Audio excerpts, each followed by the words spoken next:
He wasn't always the fearsome Blackbeard. Before the legend, before the terror that swept the seas, he was just a man named Edward Teach, a privateer, a legal pirate, if you will, fighting for the British crown. He was a hero, serving his country on the high seas, but when the war ended, so did his world. The government that once praised him now abandoned him. His commission was revoked. His ship was taken. He was left with nothing. No money, no purpose, and absolutely no future. Most men, this would have been the final chapter, a bitter end to a once promising story. But for Edward Teach, it was just the beginning. He returned to the only home he'd ever truly known, the sea.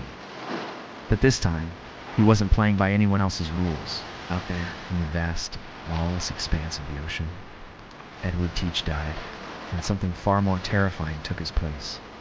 He seized a massive French merchant ship, transforming it into a floating fortress. He armed it with an astonishing 40 cannons, and gave it a name that dripped with vengeance, the Queen Anne's Revenge.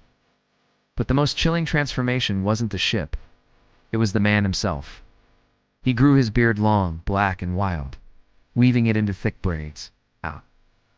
Then, before charging into battle, he'd tuck slow-burning fuses into his beard and under his hat. Smoke would pour from his face, shrouding him in an eerie, demonic cloud. His eyes would glow like embers in the darkness. To his terrified enemies, he didn't look human. He looked like a devil sent straight from the depths of hell. This was how the legend of Blackbeard was born. But his true power wasn't just his ship or his terrifying appearance. It was something much smarter, much darker. And in our next story, you'll discover the psychological secret that made entire fleets surrender without a single shot being fired. Don't miss it.